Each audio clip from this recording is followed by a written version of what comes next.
over 100 billion. That is the number of bananas consumed globally every year, making it the most popular fruit on the planet. But here is a strange truth. Nearly half the world treats this fruit as a sweet dessert, while the other half relies on it as an indispensable food defense system for their main meals. Why does the same shape and the same family lead to two completely opposite careers? The real reason isn't about ripeness, but a hidden secret in genetic structure that we often overlook. Hey friends, I'm Edward. Let's unfold a new story together, right here on QC Project Simple Things.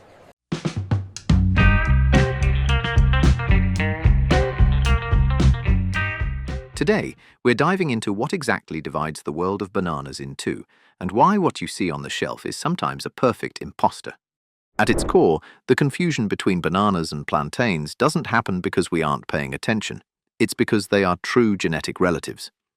Both belong to the genus Musa, sharing the same silhouette our brains have been hardwired to trust: long, curved, and eventually yellow. Even their origin is a visual illusion. What we casually call a banana tree isn't a true woody tree at all. It's a giant herb, growing fast, fruiting, and then being replaced. Unlike typical fruits, in the grocery store, they don't appear as two distinct categories. They look like two versions of the same item, making your eyes easy to fool by their similar exteriors. But remember, while the banana was bred to be a sweet, soft, and ready-to-eat snack, its twin was selected for density, starchiness, and a role as a staple food. They share a family, but they pursue two completely different culinary careers. At its core, what you are holding isn't just a fruit. It's the result of a deliberate evolutionary split spanning thousands of years. Imagine the same Musa genetic code, but humans commissioned two opposite careers. One was trained to be the instant palate conqueror, a fruit programmed to convert starch into sugar the moment it ripens, offering a soft, melting texture ready to eat at the flick of a peel. That is the snack banana we all know. Unlike common-size myths, the other branch was forged to be a warrior of heat.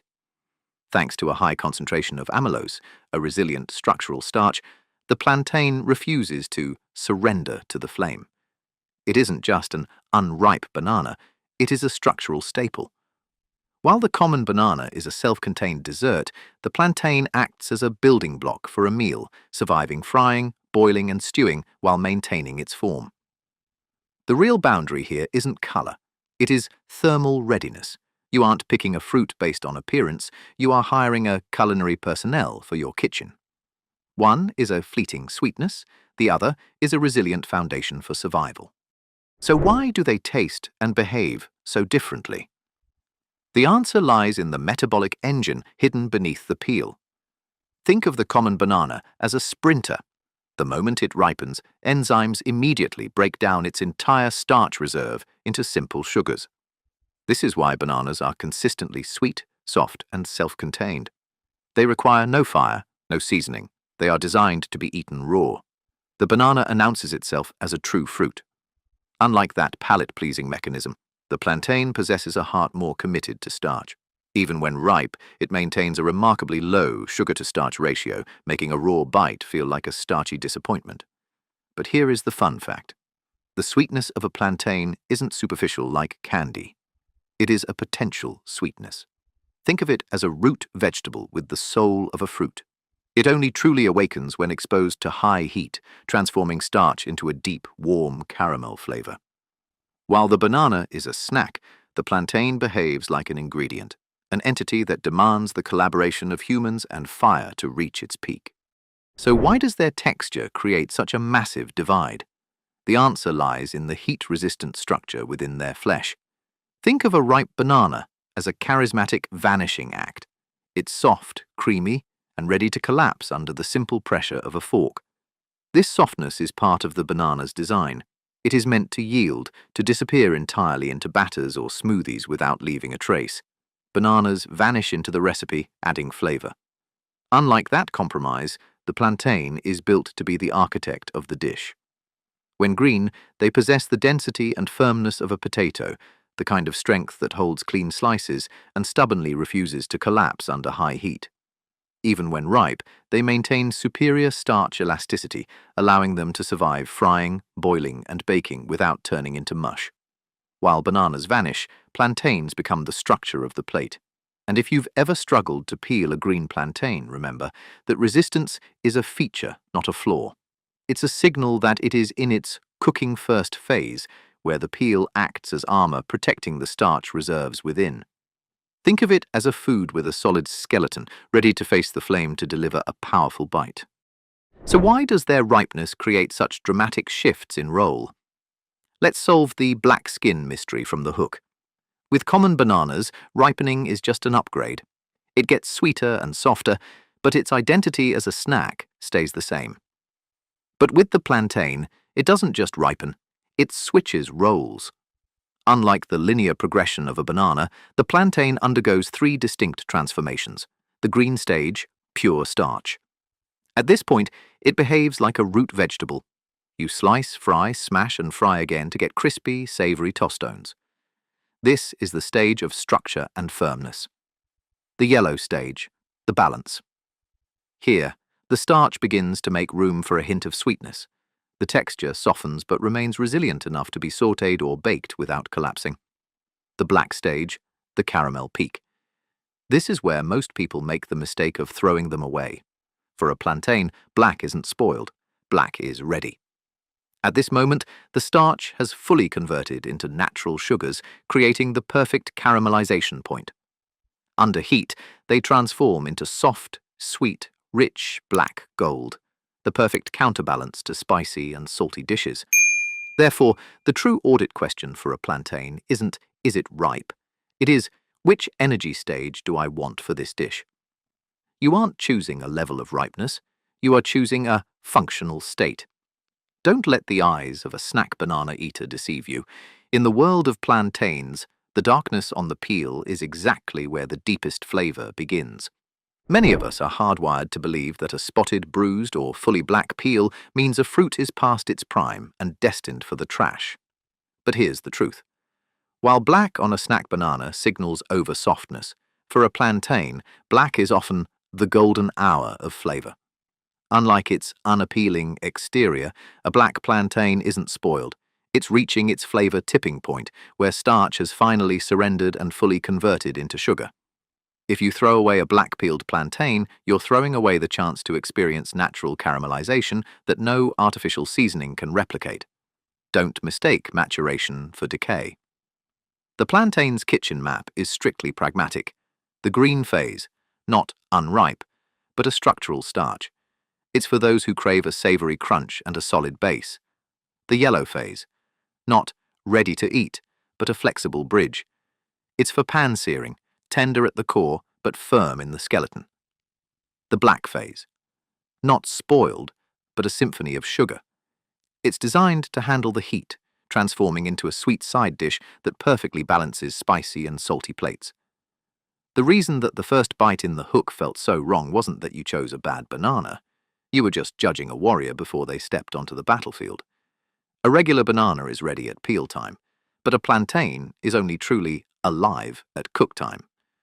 Once you stop looking with your eyes and start looking with heat, you'll never see a spoiled banana again.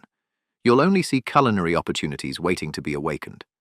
At its core, this confusion isn't due to a lack of knowledge, it's because your brain is functioning too efficiently. Imagine our ancestors in the jungle. They didn't have time to analyze every cell of their food. They needed visual heuristics, fast visual rules, to survive. And that rule still lives in the supermarket today. Long, curved, and yellow equals sweet energy. It takes your brain only 0.1 seconds to scan this silhouette and label it banana before you even read a sign. But here is the truth. The plantain is a software glitch in that recognition system. It shares an almost identical outline, causing your brain to implicitly trust its visual shortcut while ignoring subtle clues like firmness or sharp ridges. This blur is worsened when stores place them side by side, creating a cognitive blind spot. Even language traps us by calling them cooking bananas, erasing functional boundaries with visual similarities. Our mistake is equating appearance with function. In the world of food, this is the sweetest trap of all. You buy what looks familiar, use it out of habit, and feel betrayed when the result fails. But the fruit didn't lie to you. Your brain's assumption did. Once you understand that shape tells the story of family, Musa, while texture tells the story of profession, you'll never see a spoiled banana again. You'll see a culinary tool waiting to be used correctly. Today, you'll find this divide everywhere, from gym bags packed with a quick energy yellow banana to the roaring kitchens of Latin America and Africa, where plantains are being sizzled to perfection. Bananas have become the world's perfect convenience food, sweet, portable, and ready the second you peel them. They sit comfortably inside modern snack logic because they demand nothing from you but a simple peel. But in the other half of the world, the plantain has become something else entirely: cultural infrastructure. It's not a treat. It's the definitive answer to the survival question. What are we eating today? Much like how Asia views rice or Europe views bread, the plantain is the foundation of the meal. It's filling, flexible across all ripeness stages, and reliable enough to feed an entire household. Bananas are global snacks, but plantains are cultural backbones. Each version keeps a trace of its origin story. And once you see that, the supermarket display starts to look different. It's not one fruit in two sizes. It's two culinary philosophies living side by side. You aren't just buying a banana, you're choosing a way to connect with the world.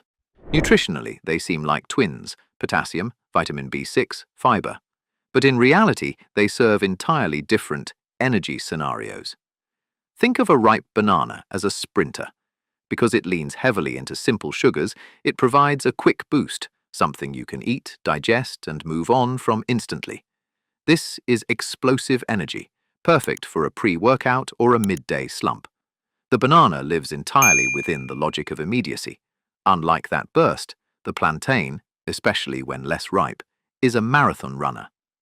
It contains a much higher concentration of complex starches, causing digestion to be slower and more sustained.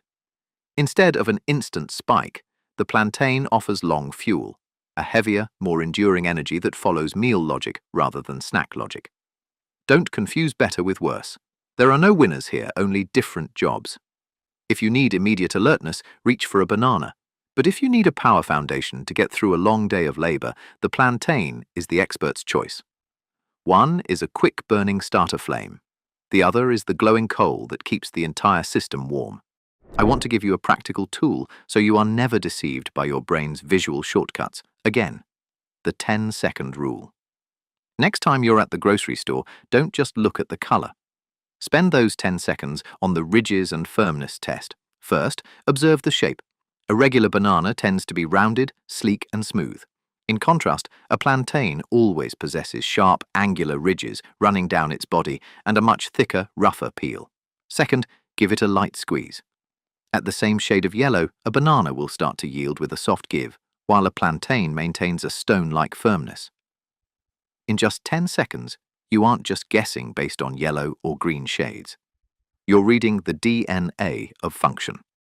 Your palate will never be betrayed by a deceptive exterior again, because you've learned how to hire the right personnel for your plate. Today, you'll find them everywhere in modern life, from gym bags packed with a quick-energy yellow banana to crispy tostones in Latin restaurants or steaming bowls of fufu in the heart of Africa. Each version keeps a trace of its origin story, serving different purposes, but each equally vital. The final choice is yours, now that you know how to look past your brain's visual shortcuts. Don't let a familiar shape deceive your expectations of flavor. Remember, in the world of food, appearance may tell the story of a family, but only function tells the story of true value. Because sometimes the essence and true power hide in the very details we often overlook. If you enjoyed this story, tell us in the comments what simple thing we should explore next. Your idea might become our next episode. I am Edward, and this is QC Project Simple Things. Thank you for watching. Because what you see is never the whole story. There's always something deeper beneath the surface. Subscribe and turn on notifications so you don't miss the simple things in everyday life. See you in the next one.